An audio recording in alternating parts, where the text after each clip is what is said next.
Rédacteur en chef Afrique à France 24.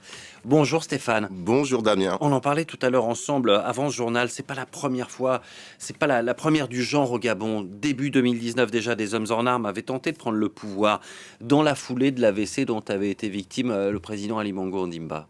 Absolument. C'est ce qui fait la différence avec ce qui est en train de se passer en ce moment même. C'est qu'à l'époque, en 2019, on était dans un contexte, vous l'avez dit, où le président venait de faire un AVC, donc on imaginait une sorte d'affaiblissement du pouvoir. Il était même pas dans le pays d'ailleurs.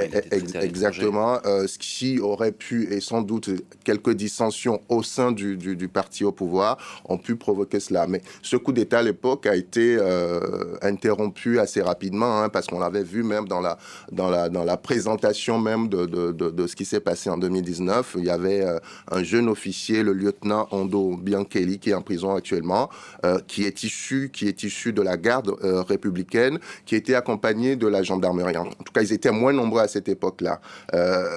Contexte différent, affaiblissement du pouvoir, donc je disais. Aujourd'hui, on est dans un contexte complètement différent de celle de 2019 et qui est un contexte électoral, des élections tendues. On l'a dit sur ce plateau à plusieurs reprises. Pays complètement fermé, pas d'observateurs internationaux, pas de médias internationaux, Internet coupé.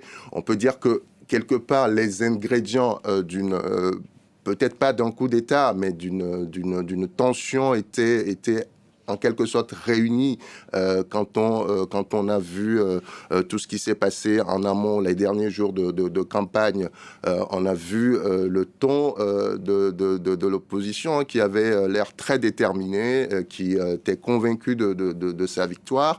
Et là, on le voit, l'annonce des résultats sont assez surprenants. En 2016, on avait un score très serré avec 5000 voix d'écart à l'époque entre Ali Bongo et Jean Ping à l'époque. Et aujourd'hui, on a un score qui est largement en faveur du président sortant, ce qui veut dire qu'entre 2016 et aujourd'hui, et cette année, il a gagné des électeurs en plus, ce qu'on peut interroger, évidemment, vu le contexte dans lequel se déroulait son dernier mandat, avec des crises, avec déjà ses ennuis de santé, des crises comme la pandémie du Covid, qui ont eu des conséquences très importantes sur l'économie et sur la vie des Gabonais. Donc, il y avait de fortes attentes sociales qui font qu'aujourd'hui, ce score est assez surprenant.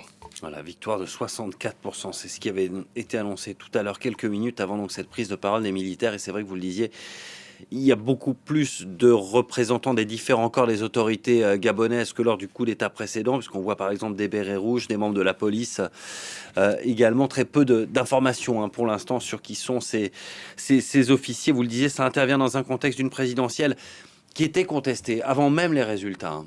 Qui était, en tout cas, disons que la façon dont les choses se sont déroulées, disons que l'organisation prête le flanc à la critique.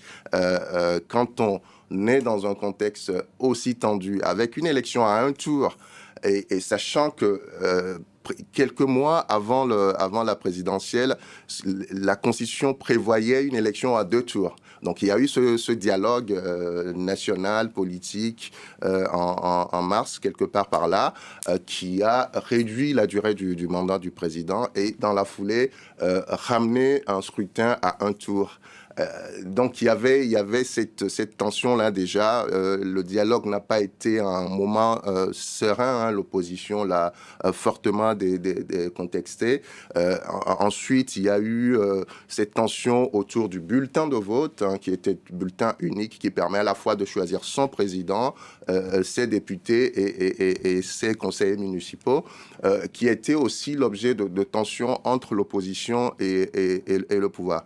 Et donc, on voit que quelque part il y avait cette petite musique de tension qui commençait à monter juste avant le scrutin, et il faut croire que ça n'a pas loupé. Voilà, et puis avant de refermer ce chapitre consacré au Gabon, on rappelle tout de même que la famille Bongo dirige le pays quasiment depuis l'indépendance. Omar Bongo pendant près de 42 ans, si mes souvenirs sont bons, enfin une quarantaine d'années, et son fils, donc Ali Bongo, qui est lui au pouvoir depuis environ 12 ans maintenant. Qui a achevé son second septennat et qui a postulé, qui a candidaté pour un troisième mandat de 5 ans, celui-là. Merci beaucoup Stéphane Ballon, rédacteur en chef Africa France 24, de nous avoir éclairé sur cette situation au Gabon qu'on va suivre évidemment toute cette journée.